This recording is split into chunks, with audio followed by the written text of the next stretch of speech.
Selamat datang ke Nasi's Kitchen. Kebanyakan aiskrim di pasaran kini menggunakan lemak sayuran, kecuali aiskrim super premium. Resipi kali ini ialah aiskrim homemade menggunakan 100% susu dan krim tenusuk asli. Saya akan kongsikan tips dan rahsia aiskrim seperti ini.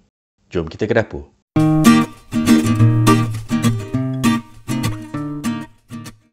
Bahan-bahan yang kita perlukan: 1 liter whipping cream, 500 ml susu segar, 6 kuning telur dan 250 gram gula. Mula-mula masukkan whipping cream,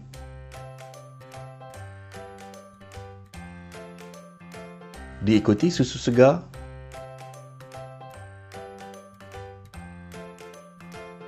dan gula. Panaskan dengan api yang sederhana dan masak sehingga gula larut sepenuhnya. Pastikan krim, susu dan gula sebati. Bila gula sudah larut sepenuhnya, kita perlu gabungkan kuning telur dengan campuran krim, susu dan gula. Ini perlu dilakukan dengan teliti supaya kuning telur tidak masak terlalu cepat. Tambahkan campuran krim dan susu yang panas sedikit demi sedikit kepada kuning telur dan gaulkan supaya sebati. Ini akan menaikkan suhu kuning telur dengan perlahan. Langkah ini sangat penting. Jika kita tambah terlalu banyak krim dan susu, kuning telur akan masak dan campuran krim akan rosak dan tidak boleh digunakan. Teknik ini dinamakan tempering. Campuran krim, susu, gula dan kuning telur dikenali sebagai French style ice cream. Jika tiada kuning telur, campuran ini dikenali sebagai American atau Philadelphia style ice cream. Ulang sehingga suhu campuran krim, susu dan telur hampir sama dengan krim dan susu dalam periuk. Sekarang kita tuangkan kembali ke periuk sambil mengacau. Kemudian, tambahkan 3 sudu besar perisa vanila. Kalau ada vanila asli, lebih baik.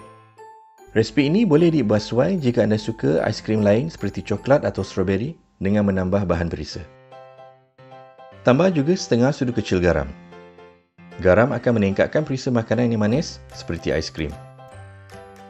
Teruskan masak sehingga campuran menjadi pekat sedikit dan kelihatan beruap. Jangan biarkan campuran mendidih kerana ini akan menyebabkan campuran pecah minyak dan tidak boleh digunakan. Bila kita boleh buat tanda begini pada belakang sudip, campuran aiskrim dah siap. Padamkan api dan ketepikan untuk sejuk. Untuk mempercepatkan proses penyejukan, boleh letakkan dalam singki yang diisikan sedikit air. Sementara kita tunggu campuran aiskrim sejuk, sila subscribe di YouTube dan tekan butang notification. Follow di Facebook, Instagram dan jangan lupa like, komen dan share. Untuk resipi lengkap dan senarai bahan-bahan, sila layari laman web Nasi's Kitchen di nasiskitchen.com. Setelah sejuk, kalau ada mesin pembuat aiskrim, boleh gunakan seperti biasa. Tapi kalau tak ada, saya akan tunjukkan cara yang lain. Kita perlukan satu beg plastik ziplock yang boleh ditutup seperti ini. Tuangkan campuran aiskrim yang telah sejuk dan ditapis. Kadang-kadang ada sisa-sisa telur dan keladak yang tertinggal.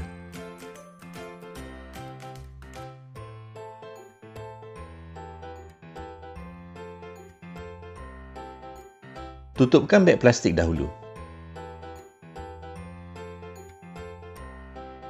Bukakan sedikit di bucu tepi plastik dan keluarkan seberapa banyak udara yang boleh.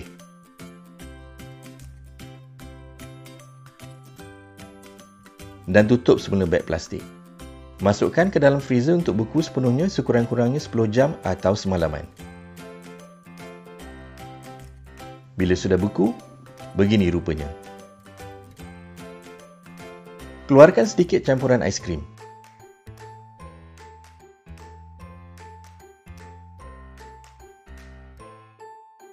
Kita akan gunakan pengisar makanan seperti ini untuk mengisar campuran supaya mendapatkan aiskrim yang halus dan tidak ada hablur ais yang kasar.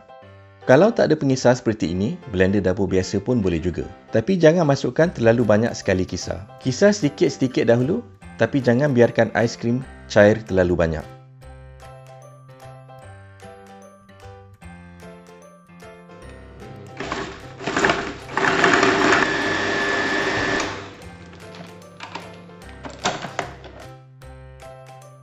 Setelah dikisar, hablu-hablu ais yang kasar akan dihancurkan dan aiskrim akan menjadi halus seperti ini. tetapi masih lagi terlalu lembut untuk dimakan dahulu. Masukkan ke dalam bekas yang sesuai dan masukkan dalam freezer untuk sekurang-kurangnya 4 hingga 6 jam atau lebih lama. Setelah dibekukan, inilah hasilnya. Aiskrim ini akan lebih lembut dari aiskrim biasa kerana tidak mengandungi penstabil tiruan yang dapat melambatkan proses pencairan aiskrim, tetapi rasanya jauh lebih sedap. Ada bermacam-macam lagi resipi di channel ini. Selamat mencuba!